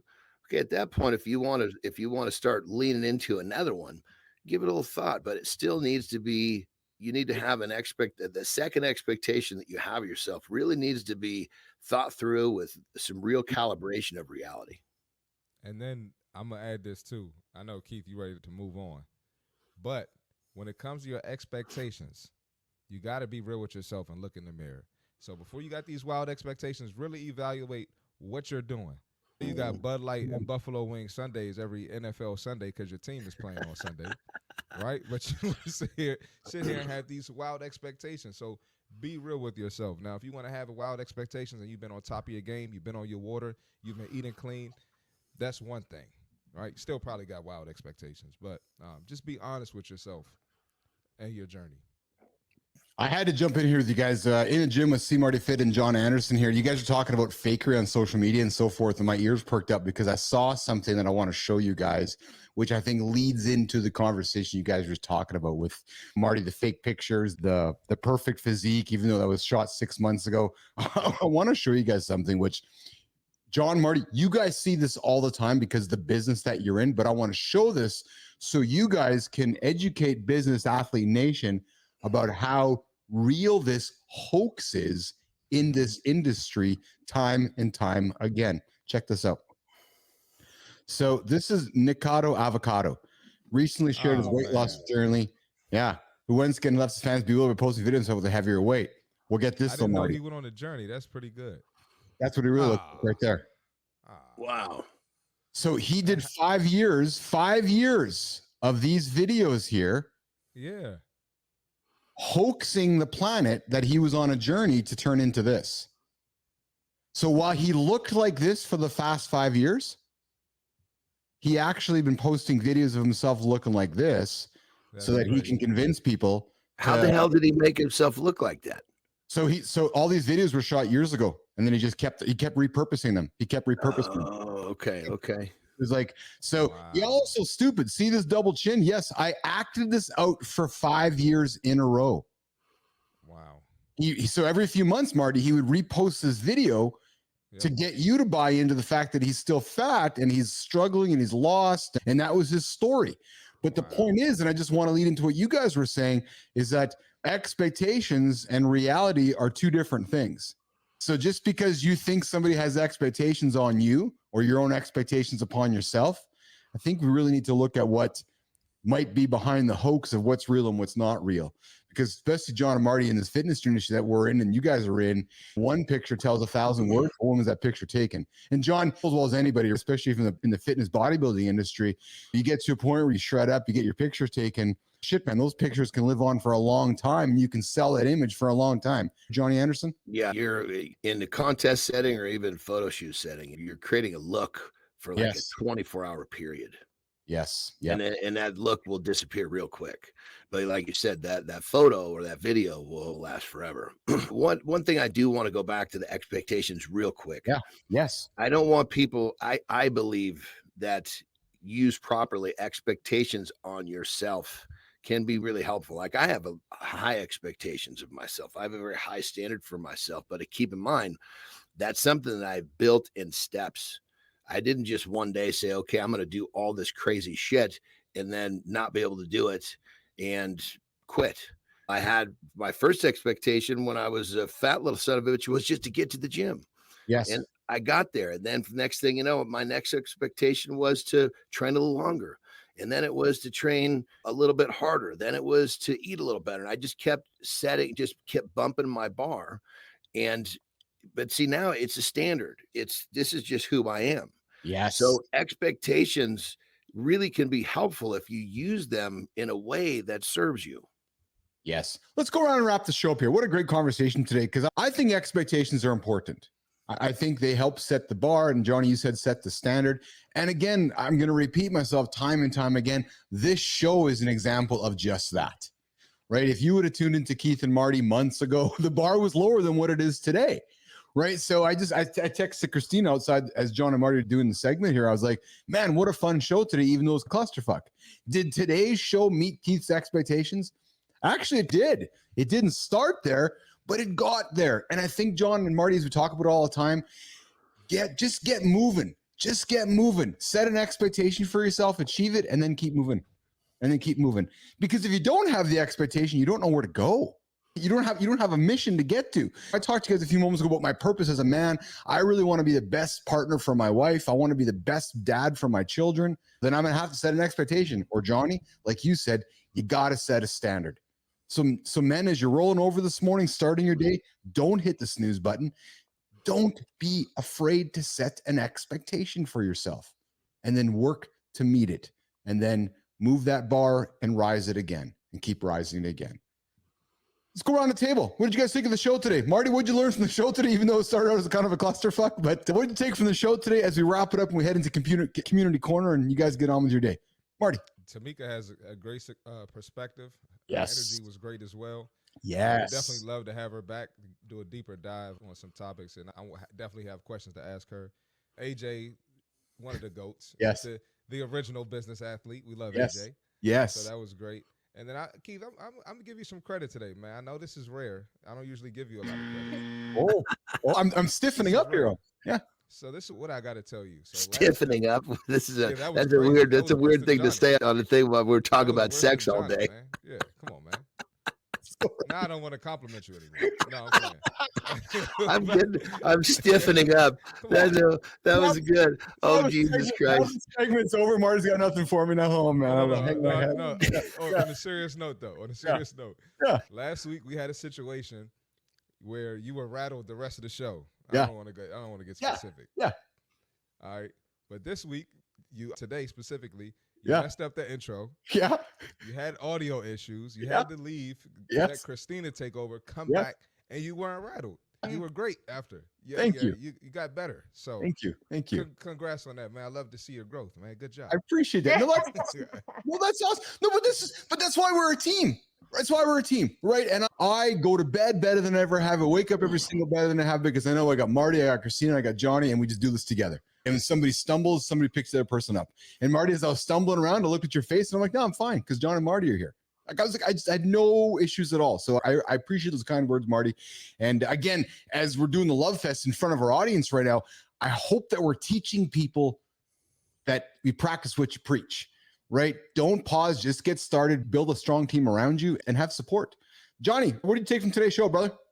Yeah, I think the beginning of the show where things went a little goofy, a little south.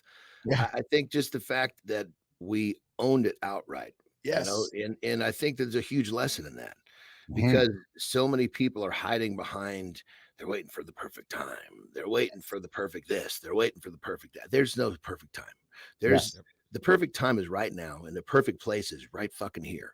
Yes. So get at it. Yes. Are you going to make mistakes? Yes. You watched it happen to us, but we learned and we move on. And that's what the process is all about. That's right. That's right. Tina, final word to you, kiddo. What'd you take from today's show? I think for me, expectations is a super interesting conversation that I don't think we often get to dig into very frequently. We ourselves on the show, but just generally folks. I once heard stress described as or defined as when the reality of a situation does not meet your expectations of that situation. That's when stress occurs. And to me, that was always a really qualitative or quantitative way to look at stress. And I think it's true. Oftentimes when we are stressed out, it's because we want something to be different when it can't be. Like, for example, this fucking filter on your face. I really want to be different. I don't want to be looking at a Pixar character when I'm trying to have a serious conversation. But here we are. I'm not stressed about it because my expectations of you are really low. They're really low. Oh, Christina, I love it. I love having fun with you guys here on the show. What a great conversation here today. You know what I just pictured? Christina's wife coming in. What are your internet friends doing? Yeah. Oh, all the time. She's, I don't know. I don't want to hear this. What? Go play with your internet friends. I don't care. All right, we're closing up the show here. Community Corner, ending up the show here. Mornings Alive with Keith and friends, John, C. Marty Fit, and of course, producer Christina Flynn. I enjoyed today's chat. I can't with this. I can't. Stop trying to be serious. Tameka was awesome, man. Tameka is a goat for sure. I agree. We want to get Tameka on here. Good times live in the comments and Arm and everybody. And I can't. All right, we got the business and branding. Hey, Christina, Johnny, I'm hoping that Lauren still loves me. Lauren's going to want to have some sex with me sometime this week with this kind of face. Well, I guess the question is, when she sees that face, she's wondering what the rest of the equipment looks like. That's definitely 5.7 minutes right there. Oh, man, it's cartoon equipment along the fly here. So there you go. All right, so listen, we're going to walk up John and Marty. They're on with their day here. And Keith and Christina are going to continue with Community Corner. We got somebody to celebrate in the creator spotlight, and then we're gonna head out to do the business and branding segment. And of course, we're back tomorrow, Wednesday, with our friend Rich Ingram, the man who's maybe he walks a couple miles for a living. I say this with love, but I think about him all the time. He's the one-arm wonder, baby. I agree. And I say that with nothing but love and respect. I was telling somebody about him, and they were like, and he was like, wow. And I was like, yeah, he's a one-arm wonder. And I was like, damn, that's good. He's a fucking warrior, man. He's a hero. I talk to Richie. I talk to Richie once, twice a week.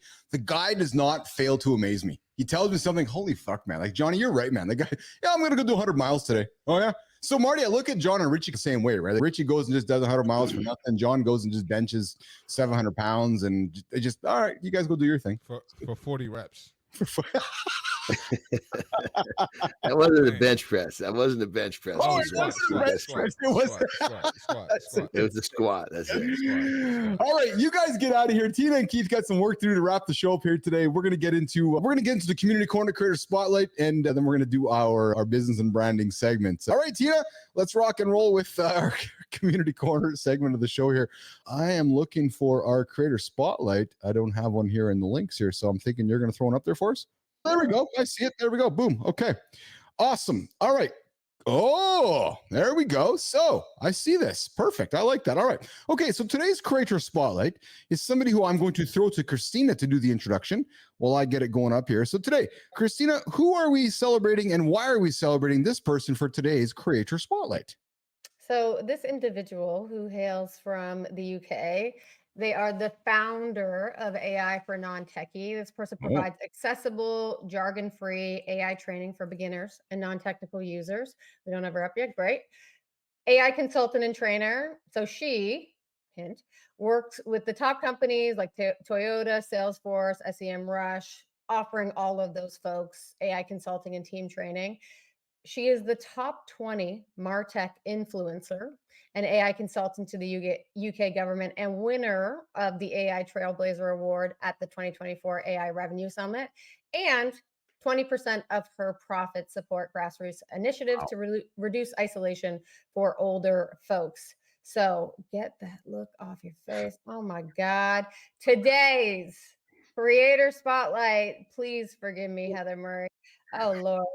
Is Heather Murray. Heather Murray, yes. And Heather, you have the distinct pleasure, if that's the term, you have the distinct pleasure of being introduced by the first cartoon character, Keith Billis, on Mornings in the Lab, creator spotlight here, Mornings in the Lab here this morning. So we are celebrating Heather here today. She's AI for non-techies and AI for non-animated characters like myself. Birmingham, England. Let's have a look at her profile here, Christina, as we go through it. Yeah, I think why we're highlighting Heather. I love Heather. I love everything that she's doing, and I love it for a number of different reasons. First, focused very acutely on how do you make AI accessible for non-tech people. And I think this is a really powerful conversation because all of us can benefit from AI, but because it is known to be heavy tech and deep tech, then people shy away from it. She's saying it doesn't matter if you're technical or not. Like, this is a game of tinkering, and she wants to empower people on how to use AI to really support them in their business, help them scale themselves. Even just the way you popped up like that, it's so weird. She's also, her content is really educational. So whether AI or not, I consider myself pretty proficient in AI. I still find her content really informative with a lot of practical ways to look at AI from an entrepreneur's perspective. If you're a brand builder, if you own an agency, which she's done, she is bringing this 20 years plus of experience of running her own agency and business and building her brand, which hasn't happened overnight. It's been a very long-term game for her. She talks openly about that. She talks about the fact that she's not this overnight sensation. She's been here. And yes, her growth has been exponential in the last year plus, but it wasn't an easy game. And she talks about the difficulties and she talks about the realities of that from an entrepreneurial perspective. And I've just got a lot of respect for the way that she approaches things and the language that she uses to bring people into the benefits of AI. But Tina, I thought everything was overnight success. You're disappointing me now. You're like, you know what? I know Pixar character. I know that it's difficult to realize that everything is not an overnight success. So you mean that she just didn't wake up with 57,000 followers overnight and have all the success in one day? Because I thought that when you get onto LinkedIn and you follow a guru, you can become like a big success person, like overnight in one instance. So the fact that you disappointed me with all the hard work and all the expectations that Heather met along the way, Christina. So what you're telling me is she actually put the hard work in. She set expectations and managed them along the way and kept winning and winning. So what you're also saying is that there's actually no quick fix to winning. She showed up and went to work. Yeah, she showed up. She went to work. This isn't the product she started with. It's where she's ended up. It's where she's seen herself over time get to, which we've all done. Where you start is not necessarily where you're going to finish. And yes, if a guru is out there claiming overnight, this is what they're going to do for you. I'm going to get you to a 10K month, your first 10K month within 90 days. I've got the proven system to do XYZ. It's bullshit. And if it's not bullshit, then they're doing it in a way that is going to fabricate the results and or gamify things that may not be values aligned to you. And if you keep looking at me with that fucking face, I'm going to lose it because I can't look at you seriously. It's Heather, really awesome. Heather Murray, we are celebrating you here today with Big the fan, Creator, Heather. Big love. with the Creator Spotlight Community Corner. Don't judge me based on my association with Keith, please. We want you to come on the show and hang out with us. And I will put on Pixar character Keith for that conversation with you, because yesterday we had baby Keith, we had older Keith, now we have Pixar character Keith. And we're going to get into the business and branding segment right now, where it's called Business and Branding with Keith Christina. We like to talk about business. That's my specialty. And branding, that's her specialty. And to do that, to make you guys treat me more seriously, I think I'll probably just have to do this. Oh, there's a little trick for everybody. There's a Dear little trick God, for everybody. thank you. All right, let's talk business and branding for Business Athlete Nation, Christina Flynn. This segment we started last week, and it is where we like to share our experience, our expertise. Yesterday, you sat down with me and said, hey, what are some things that you learned on your journey to building your company at ICUC? What are we going to lean in today, Christina Flynn? Today, I think we're going to lean into this conversation around expectations, because I don't think we have it enough in the context of business or building our own brand. So I'll start here, which is the statistic from Inc. magazine. 50% of entrepreneurs say that managing their own expectations is one of their biggest challenges. Mm-hmm. We know that this shows up whether you're building your brand or you're building a business. So when you think about building your business, has this been a reality for you in terms of managing your expectations, both with ICUC, but now with a very different experience of building this business here with Business Athlete Performance Lab? Tell me about that. I think about it all the time, Christina. I'm always thinking about, and I always like to use the word of levers, more levers and less levers. And John talked about it earlier, which is don't keep putting everything on I got to do list. Sometimes we got to pull things off the list to meet the expectations. Mm-hmm. So what I mean by that is that, okay, I have an expectation for this by a certain date. That always doesn't mean doing more. And I think that's what we often get confused with, Christina, especially in business, is that we think we often have to do more to meet an expectation, when in my experience, it's often we have to do less, right? So what's the goal? What's the expectation? How do we get there? It's not, okay, we got to spend more hours doing this, spend more hours doing that, have more meetings. No, hold on, slow down the horses here. What's the goal? And let's pull back and let's go hit it. So yeah, to answer your question, I think expectations are healthy, but I'm a big believer. And that's why, Christina, I don't like SMART goals. I think SMART goals are rooted in 1940. We write them down and then they're so rigid. And then when we don't meet the expectations of the SMART goals, what do? We cower, we fail, we don't feel good about ourselves. I like to go, okay, what's the big goal? What's the compass? What's the radar? Let's create two lists, some more lists and a less list, and let's pull levers to get there, to manage the expectations, to achieve them. Does that make sense for you?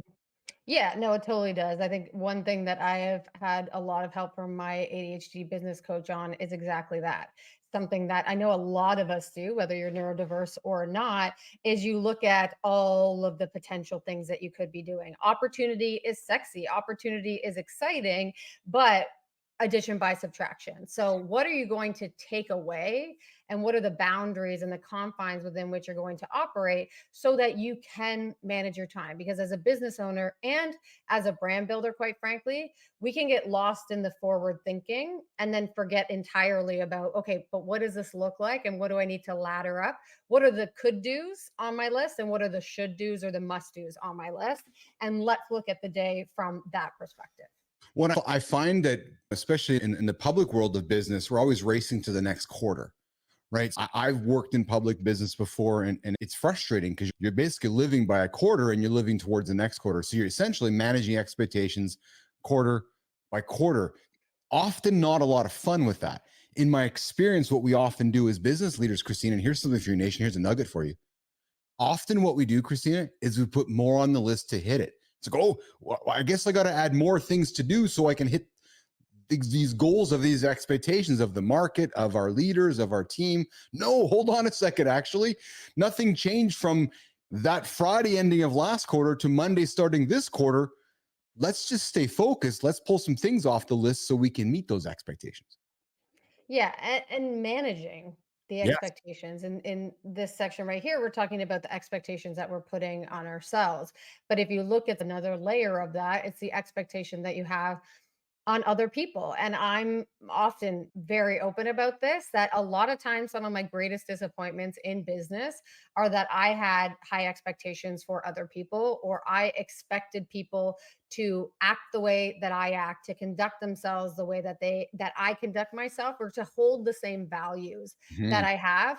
And then when I realized that wasn't the case, I was pretty crushed, to be honest. I felt like everyone should be operating with this high level of integrity in how they do things. I couldn't even see their side of it, quite frankly. So, talk to me a little bit about that reality. Is in business, whether you're building a brand or a business, you are going to face that situation of your expectations will not be met by other people around you.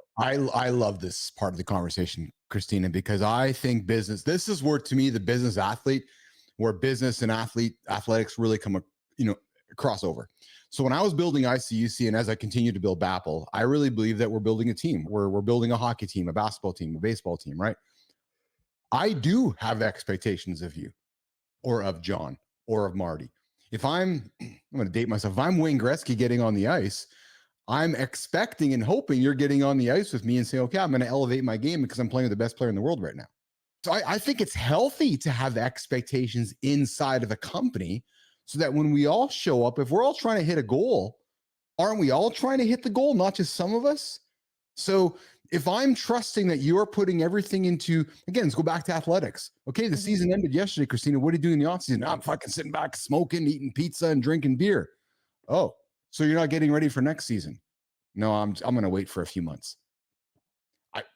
I don't. So to me, I have an expectation that you're putting the time in because we've signed up to achieve a mutual goal together. If you're not putting that time in to achieve that mutual goal, I don't want you on my team. And that goes right back to business, Mhm. right? So I think it's healthy to have expectations of your colleagues, or else what are we doing this for? I think as long as those expectations are realistic.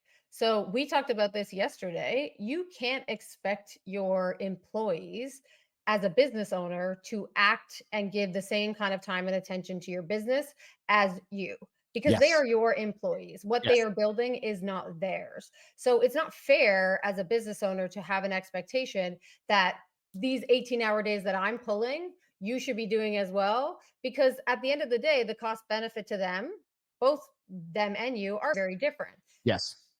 For me too, I think that's been one thing I've had to manage are those expectations. I also think there's a reality around, like, you got to clearly communicate expectations as well. So if that is your expectation as a business owner, then tell people up front. Don't just tell them what they want to hear, because I've often been in situations like that. And I think how I've learned how to manage my own expectations with other people along the way is, quite frankly, you can't really trust people. You can't. When I was really early in my business journey, I did a lot of things based on potential opportunity for promises and handshake deals.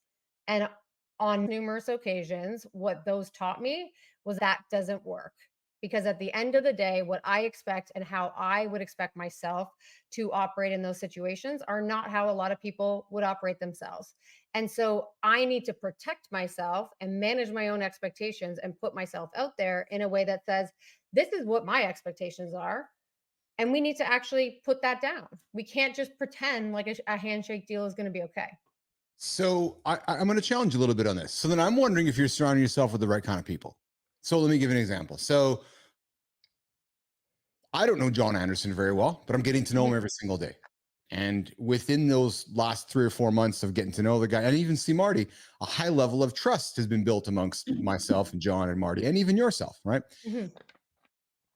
I have an expectation of John, like Mhm. John has an expectation of me. And I'd say that it hasn't been spoken about, but there's this unwritten, even Marty, right? Because we all know what we're doing. We all know we're trying to achieve a goal. And I think that there's a trust and a belief in each other. Look what happened on today's show, because we've put the time into communicating with each other to understand where we're off to. Mhm. Now, I guess what I'm trying to say is that if John wasn't drinking the Kool-Aid, or Marty wasn't drinking the Kool-Aid, or you weren't even drinking the Kool-Aid, I don't know if we'd all still be here doing this. Probably So wouldn't. I don't know if, so while I hear you, trust is an earned thing. I think if we surround ourselves with the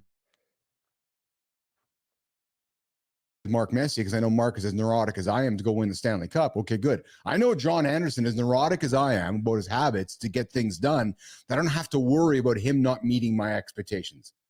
Does that make sense? Yeah, I think it totally does. I think it's like everything. Context Yes. is everything, Yes. right? So when you look at a situation like this, there's a risk appetite, and you Yes. can always take risk. A handshake deal is a risk. Yes. 100%. Trusting somebody is a risk. So you have to be Yes. willing that if all goes to shit, Yes. what are you going to be left with? And you have to be able to sit with that.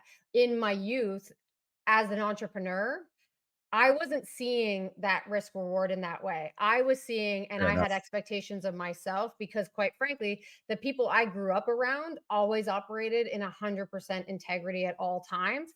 I thought everyone in business operated that way. And so I gave people that flexibility or that permission.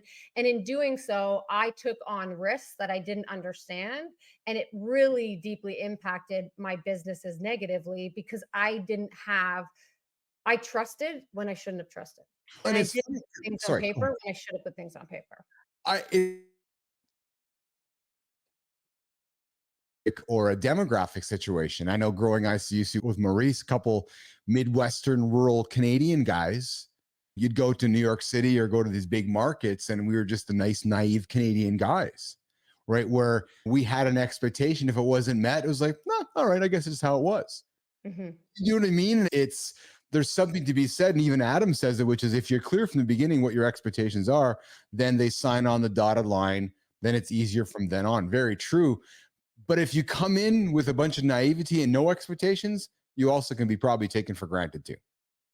Right? And that's the unfortunate reality that a lot of people face, that I'm always talking about my own experiences with that, with the Yes. hope that somebody learns the lesson much sooner than I did. Yes. And the Yes. impact to them and to their businesses is less than the one that I had to experience and my team had to experience. So let me ask you this. Let's wrap the segment up. What would we give somebody tuning in right now? And Adam comments and says, I wouldn't put that down to naivety, rather than learning through doing. I agree with you, Adam. If there's anything I've learned, is just walking towards fire. And when I fall, you learn and you do something again.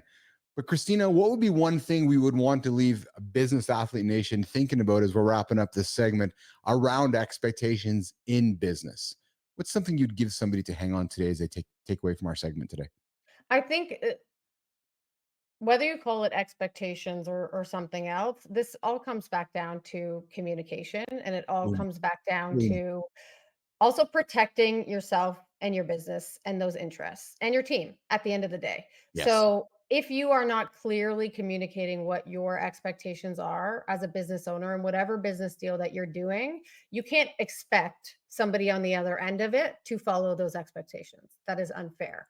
They don't know what your expectations are. So you need to be, one, clear on them yourself, which a lot of us aren't. And a lot of us think we are, but we're not.